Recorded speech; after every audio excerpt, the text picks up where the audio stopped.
सबसे पहले आप सभी को नमस्कार। मेरा नाम नंदकिशोर वर्मा है। यहाँ से जलदूत कहा जाता है और जलदूत कहने के पीछे एक उद्देश्य होता है, तभी इसका नामकरण होता है।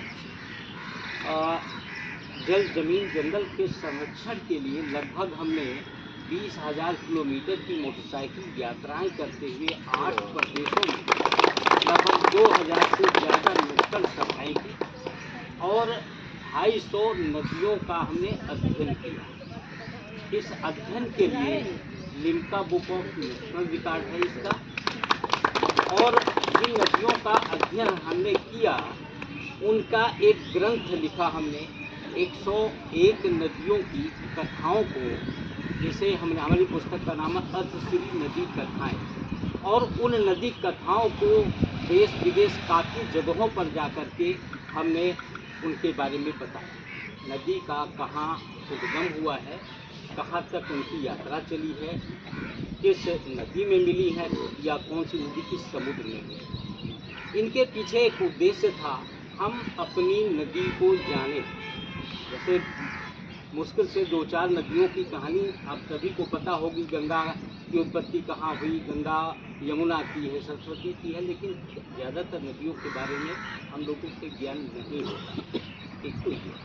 दूसरी पुस्तक हमने लिखा जलदूत के दोहे, जिसमें 108 पानी पेड़ पर्यावरण से जुड़े हुए संदेश हैं। तो इस तरह से, जिसके लिए भारत सरकार ने राष्ट्रीय जल नायक की उपाधि दी,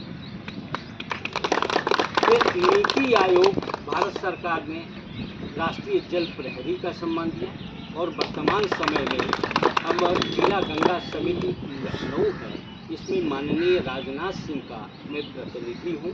तो इस तरह से एक छोटी सी यात्रा विगत 17 वर्षों से मेरी चल रही है, और एक दोहा हम अपना रख करके अपनी बात समाप्त करेंगे। कहने के लिए तो बहुत कुछ है, लेकिन समय का भी हमें ध्यान में रखना है। कभी अवसर मिलेगा हम आपसे विशेष चर्चा करेंगे। नदियों से पानी मिले, नदियों से पानी मिले, मिले वृक्ष से सांस, जीवित रहना चाहते चलो प्रकृति के पास। एक दोहा, भगवान भोलेनाथ ने हमारी नदियों को कितना सम्मान दिया। महिमा भोले की बड़ी, महिमा भोले की बड़ी, दिया गंग को मान। और कैसे मान दिया? मस्तक पर स्थान दे, पर भूल गया इंसान। जिन नदियों को महादेव जी ने अपने सिर पर धारण करके एक संदेश दिया, ये पूज्य नदियाँ कितनी महान हैं और कितना इनका हम सभी पे उपकार है।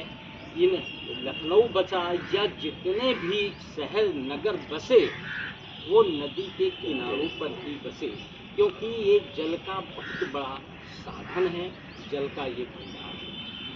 एक और दोहा हम रखेंगे भगवान श्री कृष्ण का, जो विश्व में या इतिहास में नदी स्वच्छता का सबसे पहला उदाहरण मिलता है मेरे हिसाब से। रास बिहारी कृष्ण ने किया कालिया माफ, यमुना जल विषमुक्त हो, किया यमी को साफ, किया यमी को साफ। कहते हैं महारानी यमुना यम की बहन है, और उनके बारे में शास्त्र कहते हैं कि जो यमुना में स्नान करता है, उसका जल पीता, उसे स्वच्छ रखता है, उसे यमलोक नहीं जाना पड़ता, वो सीधे मोक्ष की प्राप्ति करता है। ऐसी मान्यता हमारी नदियों की रही है। तो इन शब्दों के साथ आप सभी का हम बहुत बहुत धन्यवाद देना चाहेंगे, और विशेष रूप से आपके योगाचार्य आदरणीय कुलदीप जी बड़े तन मन से लगे रहते हैं। योग के का चाहे विषय हो, चाहे पर्यावरण का हो, और अभी कल से प्रारंभ हुआ है एक पौधा माँ के नाम, जो वन महोत्सव की शुरुआत हुई है। उस महोत्सव में हम सभी एक कोशिश अवश्य करें कि एक पौधा अपने आसपास के जहाँ कहीं भी जगह हो वहाँ अवश्य लगाएं। हालांकि शास्त्र कहते हैं कि हमारे 16 संस्कार, जन्म से लेकर के मृत्यु तक 16 संस्कार, और ये 16 पौधे हम पे ऋण हैं, क्योंकि इस धरती से हम पानी लेते, पर्यावरण हवा लेते हैं, दवाइयाँ लेते हैं, वस्त्र लेते हैं, अनाज खाते हैं, सब कुछ इस माँ धरती का। तो हमारी 5 माताएं हैं। एक माँ जो जन्म देती है, एक माँ होती है जो पालन पोषण करती है, माँ तो ये शाश्वत माँ है। तो इसके लिए एक पौधा जो हमें जन्म देती है उसका एक अंतिम समय है, एक समय के बाद वो परलोक सिधार जाती है। लेकिन सरस्वती माँ और एक सरस्वती माँ जो ज्ञान की देवी, हमको अच्छी बुरी की जानकारी देती है, उस माँ के लिए पौधा लगाना है।